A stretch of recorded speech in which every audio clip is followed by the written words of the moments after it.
Celui que je cherche est un grand guerrier. Un grand guerrier. Personne par la guerre ne devient grand.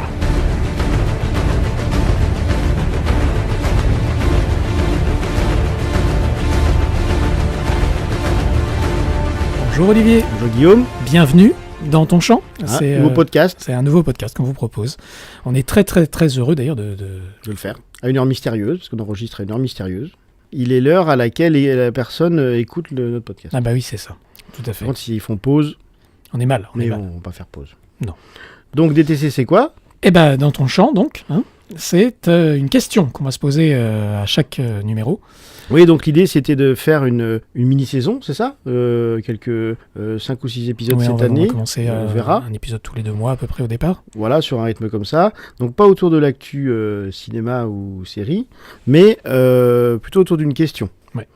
C'est pas pour faire une problématique type philo non plus et que ce soit trop ennuyeux ou perçu comme tel, mais en tout cas une question qu'on pourra traiter avec des exemples venus de films plus ou moins récents et de séries plus ou moins récentes. Et l'idée de ce podcast, il faut le dire à nos auditeurs, Olivier, vient de nos discussions, les discussions qu'on a régulièrement tous les deux. Et où on arrive à ne pas être d'accord sans s'écharper, ce qui des fois est rare, parce que souvent le ton monte dans les discussions, même sur des films ou des séries, chacun a ses goûts. Et souvent on se rend compte que finalement on est d'accord, mais qu'on ne dit pas de la même manière. Non, c'est juste que je te cache le fait que tu as tort pour pas te vexer. Bon, la question qu'on va se poser aujourd'hui, c'est quoi ? Donc aujourd'hui, on va se demander si les trilogies Star Wars, surtout les 2 premières, parce qu'on va pas compter la dernière, où on pourra faire un petit... On va en discuter. On verra si on fait un petit ajout après. Le 8. Savoir si ces trilogies Star Wars sont aussi manichéennes qu'on le dit. Je précise avant de commencer qu'on va diffuser pendant les podcasts des extraits de films, d'émissions de radio ou autres. On joue au jeu, essayer de deviner ce que c'est, mais elles sont toutes créditées dans les commentaires en dessous du podcast. Voilà. Et pour traiter cette question, on va d'abord commencer par faire un constat. C'est que si on pose en général la question aux gens, pour eux, Star Wars est manichéen. Quand j'ai vu Solaris de Tarkovsky, j'ai dit ça, c'est de la science-fiction. Là, ça m'a bouleversé. Je n'ai jamais vu un Star Wars qui m'a fait le moindre effet. Je me mets devant le truc, je dis mais c'est pas possible. Et non seulement c'est mauvais, mais en plus c'est totalement réactionnaire. C'est-à-dire que les idées manichéennes, débiles qui y sont propagées à grande échelle, c'est une honte. Alors, vu de loin, j'ai envie de dire un petit peu, Star Wars a toutes les apparences d'un film ou d'une série manichéenne. Alors d'autant plus que dans la version française et dans la traduction, ça va dans ce sens-là, quoi. Par exemple, Dark Vador, dans la version originale, s'appelle Darth Vader. Darth, c'est une dénomination qui est liée à une catégorie de personnages, un peu comme un titre de noblesse pour les seigneurs Sith. Et en français, du coup, il y a une volonté de donner un sens un peu plus manichéen, du coup, en transformant le nom des personnages, quoi. Mais il y a... En fait, on gomme les éléments de science-fiction, de pure science-fiction, et on leur donne un sens qui est plus facile censé être plus facile à appréhender pour le public français. D'ailleurs, mais c'est quand même... Je sais pas si c'est juste la post-production française ou... mais déjà, le film lui-même donne toutes les apparences de lettres. Oui, en surface, oui. Voilà. Donc, par exemple, il y a les tirs bleus, les tirs rouges, il y a des codes couleurs. Enfin, voilà, on est vraiment dans quelque chose qui est très balisé avec des repères. Clairement, oui. On a des vrais repères, bien, mal. On a les méchants qui sont hyper méchants, les gentils qui sont très gentils. Mais je pense qu'il faut nuancer ça, en fait. Pour moi, c'est une manière habile de la part de George Lucas de donner des repères aux spectateurs. D'après ces messieurs, on va vers un monde qui est terriblement fasciste. C'est-à-dire qu'il y a un fascisme noir, qui est représenté par les vilains, le chevalier qui est coiffé comme une espèce de samouraï. Dans sa planète forte, c'est le fascisme noir.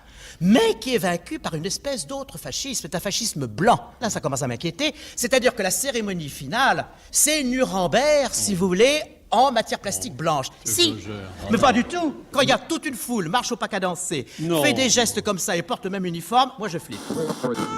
De cette manière-là, le spectateur va entrer plus facilement dans l'histoire, et ensuite, ses repères, George Lucas, il va les casser, il va complexifier l'intrigue. Si on s'en tient à la première trilogie, les épisodes 4, 5, 6, on se rend compte que le 4 a une structure très manichéenne. Et ensuite, c'est de moins en moins le cas dans les épisodes qui vont suivre.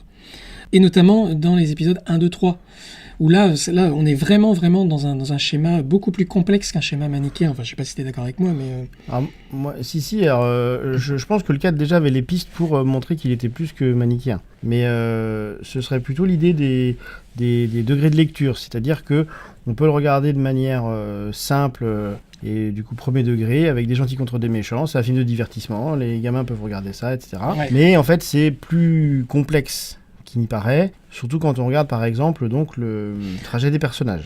Alors, je ne nie pas ça. Hein. Ce que je dis, c'est juste que, effectivement, les épisodes 4 et par extension l'épisode 7 qui est sorti il y a 3 ans, Il compte pas. eh ben, il compte quand même dans le sens où il a une structure qui est assez proche de l'épisode 4. Ah bah ça c'est sûr, oui, c'est les mêmes. Et de ce fait-là, on a... C'est même une blague. sans doute, mais on a quand même des épisodes qui paraissent plus manichéens, en tout cas au premier abord, que les épisodes qui vont suivre. Tu parles pas de manie? Alors, justement, Oui. ouais. Je pense qu'il faut s'intéresser à l'étymologie du terme manichéisme. Ah, ça vient d'où, manichéen? Alors, le manichéisme, c'est une religion de l'Antiquité. Alors là, je me base, ma référence, c'est un bouquin écrit par un certain Gilles Verviche qui s'appelle Star Wars, la philo contre-attaque. Gilles Verviche nous dit que le manichéisme est une religion, ou une secte religieuse, selon les points de vue, qui a été fondée au Moyen-Orient par un certain Mani. Ciao. Tu peux pas... Excellente t'es blague. forcé à rire. Ouais, non mais... T'es jaloux, Sylvie. Oui, totalement. Et donc, ça c'était au IIIe siècle, et c'est finalement un concept qui va rester jusqu'au Moyen-Âge. Quel est ce concept? Eh bien, c'est le concept des chrétiens dualistes. Le chrétien? Oui, tout à fait. Au Moyen-Âge, il y avait des penseurs chrétiens dualistes qui pensaient... Alors, effectivement, on peut considérer que c'est une secte. D'accord, ouais. Pour eux, c'était un dérivé ou une conséquence de la religion de Mani, qui Ciao. était également dualiste. C'est-à-dire qu'elle croit en l'existence non pas d'un dieu unique, mais de deux dieux, ou deux forces. Pour le coup, c'est intéressant. D'un côté, on a Dieu, le dieu du bien, et de l'autre, on a Satan, ou le dieu du mal, ou l'empire de la lumière, contre l'empire des ténèbres. Et donc, c'est cette opposition-là qui crée le monde. Et d'ailleurs, la Bible manichéenne se divise en 3 parties qui sont bien distinctes. 3 parties, ça te dit rien? C'est quoi la Bible manichéenne? C'était le texte de cette secte dont tu parles? Oui, c'est ça. Ouais. Et elle était. Ah oui, elle là, était tu divisée penses en que la 3 parties. trilogie est faite à partir de... Bah, c'est ça. Les 3 parties, c'était le commencement, le milieu et la fin. Donc, du coup, ça ressemble étrangement à la structure des trilogies de Star Wars, quand même. D'ailleurs, ce qu'on peut dire, c'est que George Lucas s'est jamais vraiment caché de ne pas vouloir se détacher de ces structures qui étaient prédéfinies dans chacune de ces trilogies. Hein. Ouais, alors je sais pas si ça organise les trilogies, cette histoire des 3 parties de... Mais En tout cas, ce qui est intéressant, c'est que c'est vraiment... on fonctionne en trilogie.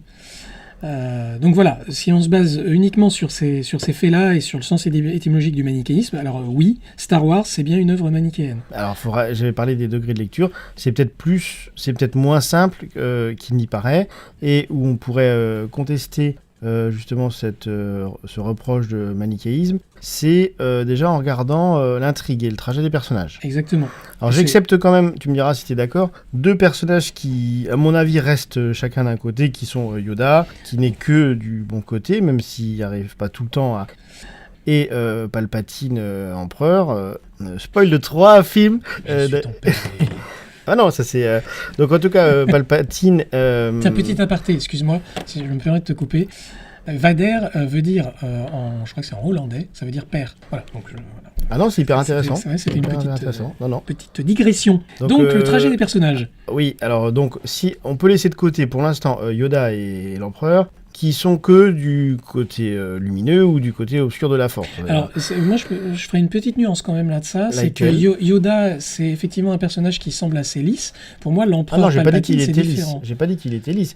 Je dis que, en termes de manichéisme, Yoda n'est que du côté du bien, et Palpatine n'est que du côté du mal.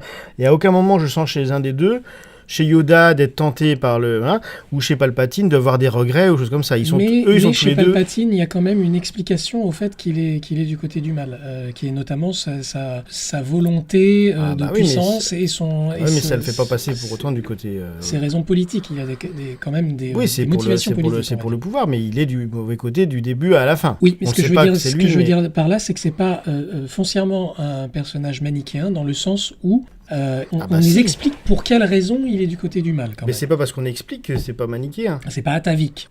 Moi, donc, je mettrais quand même à part ces deux-là. Le trajet des personnages me semble montrer que les choses peuvent être plus mouvantes que uniquement les gentils et les méchants. L'axe, donc faut regarder l'intrigue et pas uniquement les tirs bleus, les tirs rouges. L'axe de l'intrigue, c'est quand même donc Anakin Skywalker qui fait un trajet. Hein, alors on pourra parler des autres personnages, mais il est d'abord le meilleur des chevaliers, l'élu avec les mitochondries, non les midi-chloriens. Les midi-chloriens. Voilà. Il tombe aussi bas qu'il était monté haut et passe du côté obscur, et à la fin, donc là spoil de 2 trilogies, revient du côté lumineux de la Force. D'ailleurs, le retour du Jedi, c'est son retour à lui. Voilà.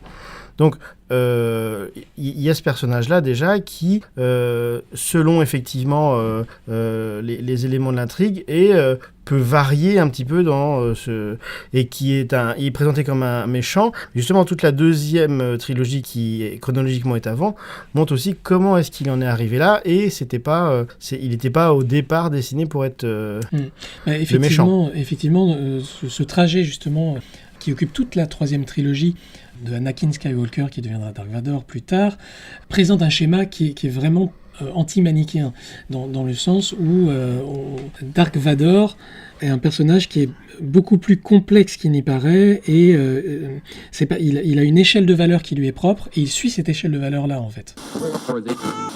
Pourquoi est-ce que je n'ai rien pu faire? Pourquoi fallait-il qu'elle meure? Si j'avais été là, je l'aurais sauvée. Il y a des choses contre lesquelles on ne peut rien. Tu n'es pas tout puissant, Annie. Je devrais l'être, justement. Un jour viendra où je serai tout puissant. Je deviendrai le Jedi le plus puissant qu'il y ait jamais eu. Je te le promets, Padmé. J'apprendrai même à préserver les gens de la mort. Anakin.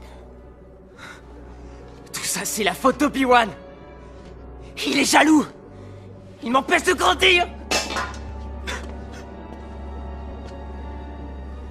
Mais qu'est-ce que tu as?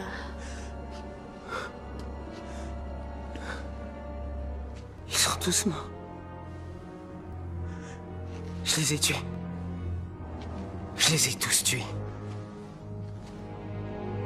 Tous sans exception. Même les femmes. Et aussi les enfants, tous. Ce sont des animaux. Je les ai égorgés comme des animaux. Je les hais. De ce fait-là, on ne peut pas dire qu'il soit foncièrement un personnage méchant, mais il y a toute une explication.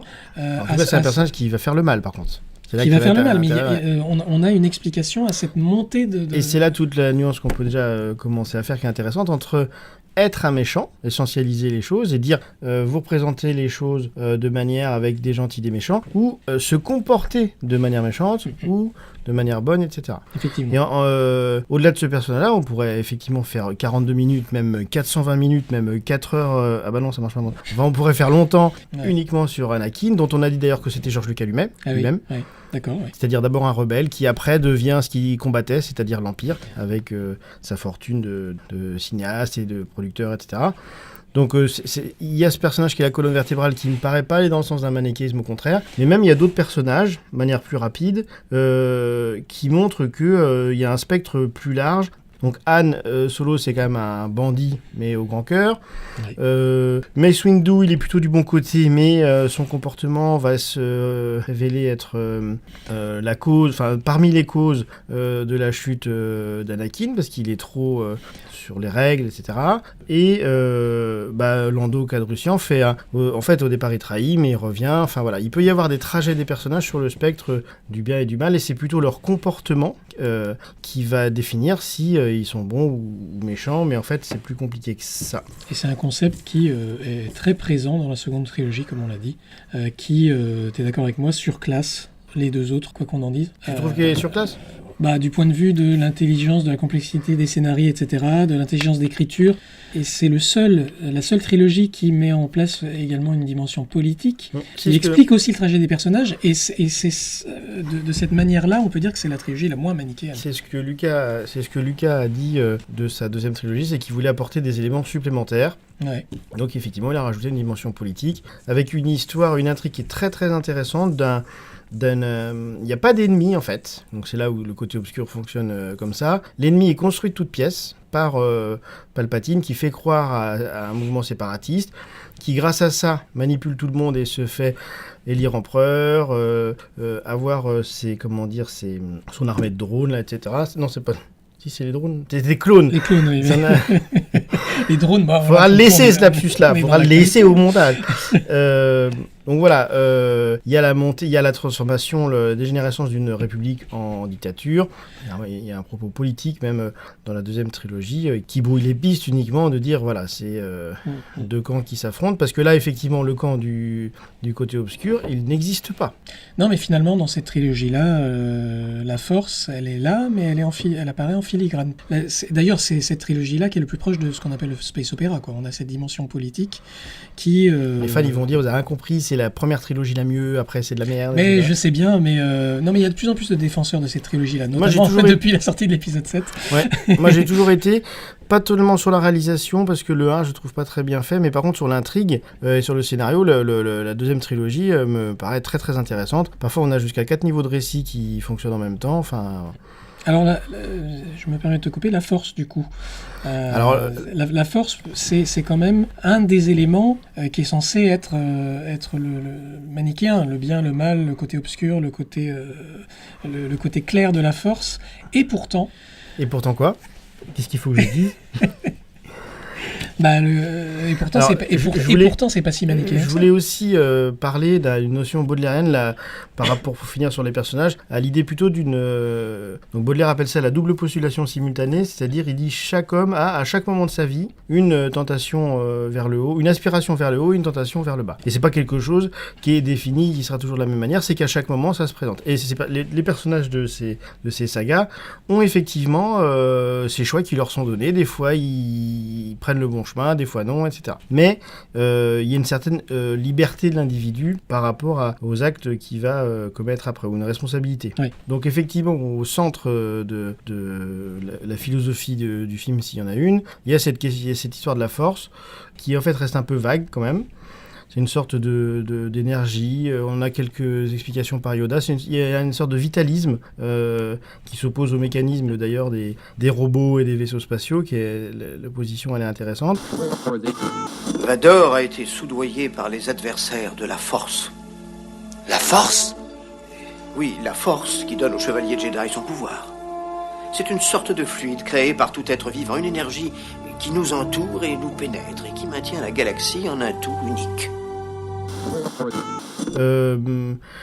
Qu'est-ce qu'on en sait, c'est qu'effectivement elle est présentée avec deux facettes. Alors est-ce que tu penses que c'est les deux facettes d'une même chose, ou est-ce que tu penses que moi clairement, je sais qu'on n'était pas forcément super d'accord là-dessus, mais moi clairement oui, je pense que là pour le coup, et c'est notamment par ce concept-là que je pense que George Lucas a fait initialement des recherches sur l'étymologie du manichéisme, c'est que pour moi la Force c'est un élément dualiste, dans le sens où le mal, la balance entre... D'ailleurs on nous parle de balance, on nous dit que Anakin va rétablir la balance dans la Force. Va rééquilibrer la Force. C'est ça. Et donc cette balance entre le mal et le bien, entre le côté obscur et le côté clair, est essentielle pour faire tourner l'univers en gros.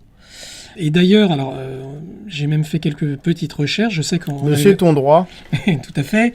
Non, mais dans l'univers étendu, il y a ce concept-là, en fait, où on nous parle de l'origine de la Force et on nous dit que, justement, cette opposition entre la religion du Dieu unique et le dualisme a été mise en scène dans un bouquin écrit par Tim Leben, si je me souviens bien, qui s'appelle L'Aube des Jedi.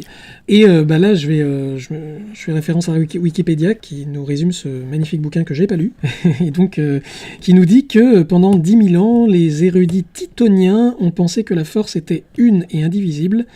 Mais la guerre de la Force, qui ravage Titon en 25 000 avant la bataille de Yavin... Titon.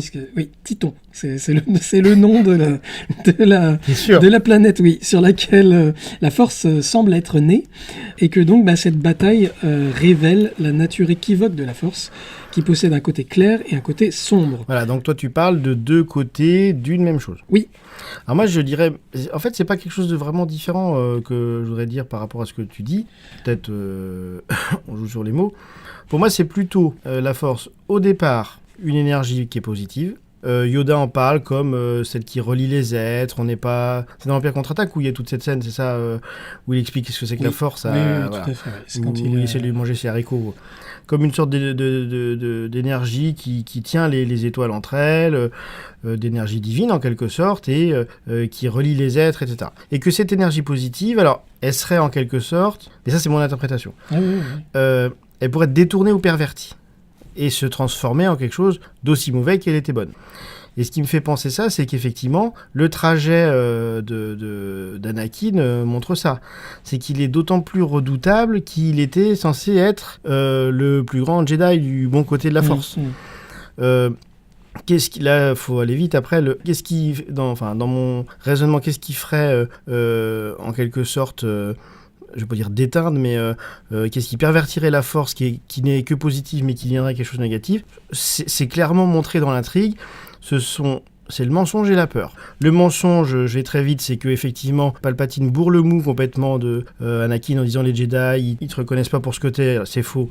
Ta femme, méfie-toi, etc. C'est faux aussi. Et évidemment, il va jouer aussi sur ses peurs, parce que comme il a perdu sa mère, et qu'il se venge d'ailleurs de manière assez terrible quand il la perd, Palpatine joue là-dessus, et il y a un transfert qui se fait, c'est un peu freudien, je sais pas si... ayant perdu sa mère, il veut pas perdre sa femme, mais il a tellement peur de vouloir la perdre que dans la scène de la revanche des Sith, c'est lui qui la tue quand Obi-Wan la ramène sur une planète. Oui.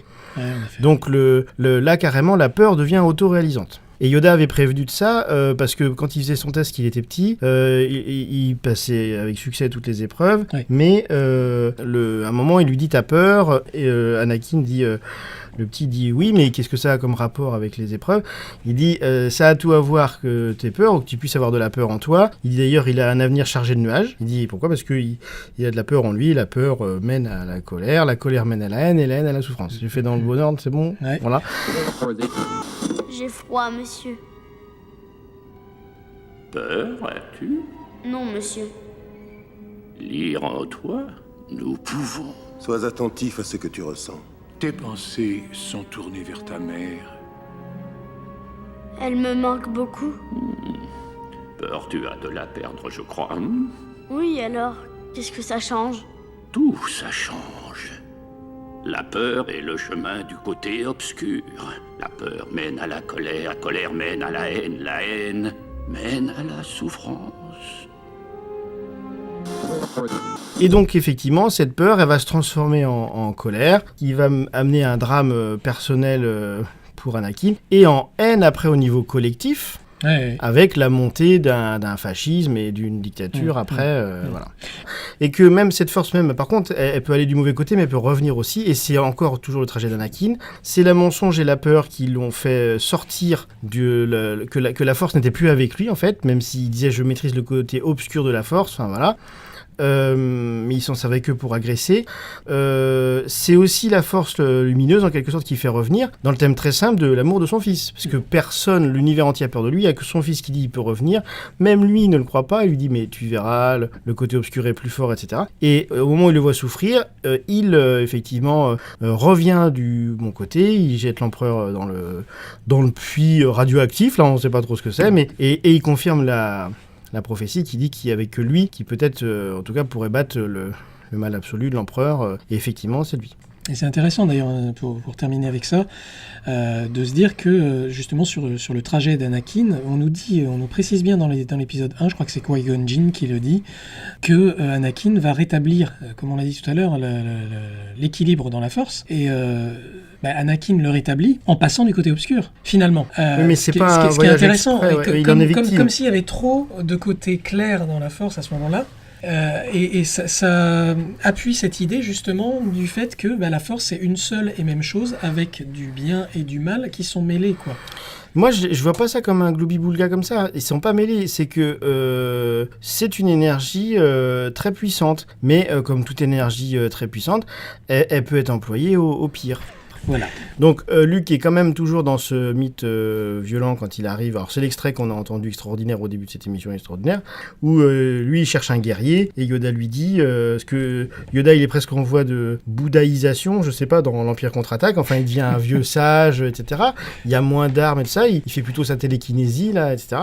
Et il répond, cette chose admirable qui fait qu'on est vraiment dans les romans de chevalerie, je vais expliquer pourquoi, et il lui dit tu cherches un grand guerrier, mais personne par la guerre ne devient grand. Peut-être il le dit à l'envers, je sais pas, mais voilà. Pourquoi on est en plein dans les romans de chevalerie ? Parce que c'était ça les romans de chevalerie dont s'est inspiré Lucas énormément. C'est une transformation du guerrier qui se bat bêtement à être plus fort que l'autre guerrier en face, en chevalier qui, par influence chrétienne, entre parenthèses, on donne en fait en quelque sorte un but. Quand tu parles des romans de chevalerie... Là, je parle de Chrétien de Troyes. Voilà, c'est la quête du Graal, etc. Mais c'est le fond mythologique de Star Wars. Donc un côté un peu chrétien. Ah non, je disais, l'influence chrétienne, elle est simplement dans la transformation du guerrier en chevalier. Le guerrier se battait bêtement à être plus fort que le guerrier, c'était des joutes sans sens, etc. C'était la brutalité. D'ailleurs, Uther Pendragon, le père d'Arthur, est plutôt un guerrier de ce style. En chevalier, c'est-à-dire qu'il va toujours user sa force. On peut pas l'empêcher de se battre, mais il va l'utiliser pour le bien. Pour défendre la veuve et l'orphelin. Et il va aller attaquer, il va toujours se battre contre un gros méchant, mais un vrai, c'est-à-dire quelqu'un qui opprime une population ou quelque chose, il va aller libérer une princesse, ce que tu veux. Et d'ailleurs, les sabres sont une reprise d'Excalibur, qui est censé, là je renvoie au film de Borman, qui est très bien, Merlin dit à Arthur, ce que ton père a pas compris, enfin c'est quelque chose comme ça, c'est que c'est une épée qui est faite pour guérir, et qui est pas faite pour guerroyer, comme faisait ton père. Bon. On a Luke, qui comprend ça aussi. D'ailleurs, comment il récupère son père, c'est en balançant ses armes à la fin. Je le signale au passage. Effectivement. C'est comme ça qu'il gagne, parce que c'est ça qui va déclencher après les lasers Inspecteur Gadget là, de l'Empereur.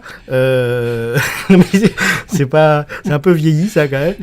Et c'est le fait qu'il accepte d'être désarmé. En fait, c'est presque une attitude... je vais pas aller trop loin, mais est-ce que peut-être christique, en tout cas je sais pas, mais il accepte même de se laisser battre, mais pour faire revenir son père. Et c'est ça, il aurait gardé son épée, il aurait continué à se battre, les autres son père aurait toujours continué à se battre. C'est intéressant. Oui. Et effectivement, c'est ça qui fait revenir du bon côté. D'accord. Donc, pour ceux qui disent, effectivement, c'est manichéen, et puis même qui mettent derrière ça un petit peu, c'est typiquement américain, te rappelle l'axe du mal de George Bush, etc. On est d'accord que... d'ailleurs, ils se sont inspirés du mythe Star Wars, un petit peu aussi les républicains et guerroyeurs américains. Non mais c'est vrai. Oui, non, c'est vrai. Et c'est fascinant de voir à quel point l'ordre promu par cette saga est un ordre patriarcal sur lequel va surfer pour arriver au pouvoir Ronald Reagan, sur les valeurs familiales, sur les valeurs d'ordre qui seraient détruites par les progressistes, par les démocrates de tout poil, qui ont pris le pouvoir, selon lui, aux États-Unis depuis les années 60. Et ce qui est terrible pour George Lucas, qui déteste au point de faire des procès à Ronald Reagan quand il emploiera l'expression de guerre des étoiles, souvenez-vous, pour le bouclier antimissile, absolument. en 1983. Mais oui. Sauf que il détourne le projet de guerre des étoiles de George Lucas en disant « Nous sommes les gentils, les méchants, c'est pas nous, les méchants, c'est les soviétiques ». Et c'est génial de voir à quel point cette binarité du bien et du mal que Lucas avait pensé comme étant le bien et le mal intrinsèque à la société américaine, a été digéré par les élites politiques de droite américaine comme étant l'opposition du bien et du mal, entre les États-Unis étant le bien absolu, le reste du monde, l'URSS, étant le mal absolu.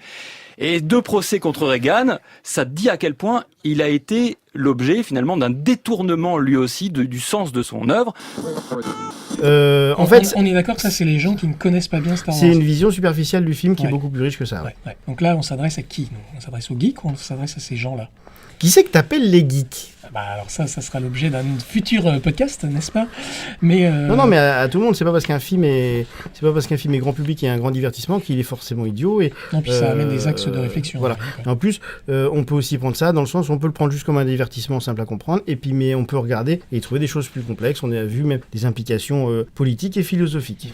Bon, et le 8, alors on en parle ? Moi je trouve que c'est pas obligé parce que comme j'ai dit au départ, je pense que les deux premières trilogies sont très intéressantes, mais que c'est celle qui est faite par Disney, voilà, tu connais mon... Ouais, non mais... Mais le 8 est un peu mieux que le 7, c'est vrai. Un peu mieux. Toi tu penses que le 8 apporte sur le sujet du manichéisme de nouveaux éléments ? Oui, on a dans le 8 cette idée de la force en tant que tout. Et cette idée du Jedi gris, on en a parlé un petit peu, c'est-à-dire que Rey Rey, dans le 8, fait l'expérience Du milieu, un peu. C'est ça, du fait d'être à la fois dans la force obscure et dans la force... D'ailleurs, on a cette illustration parfaite dans la bande-annonce. Oui, elle essaie de résister à l'attraction, mais je trouve pas ça traité de manière un peu lourde. L'attraction de... Luke lui dit, voilà, qu'est-ce que tu ressens ? Et elle dit, à la fois, je ressens la lumière et l'obscurité. Que vois-tu ? La lumière.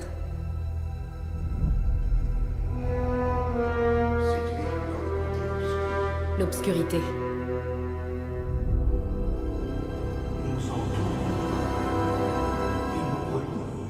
L'équilibre.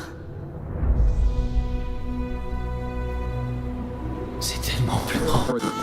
Donc voilà, en ça, le 8 est intéressant. Notamment, il apporte des nouvelles choses sur l'idée de manichéisme et sur l'idée de la force. Et il est finalement, bizarrement, plus en accord avec justement cette idée d'une religion dualiste. Moi, je trouve que dans le 8, c'est des switches qui sont faits juste pour être des switches. C'est-à-dire que autant je trouve que le passage du côté obscur d'Anakin ou le retour ou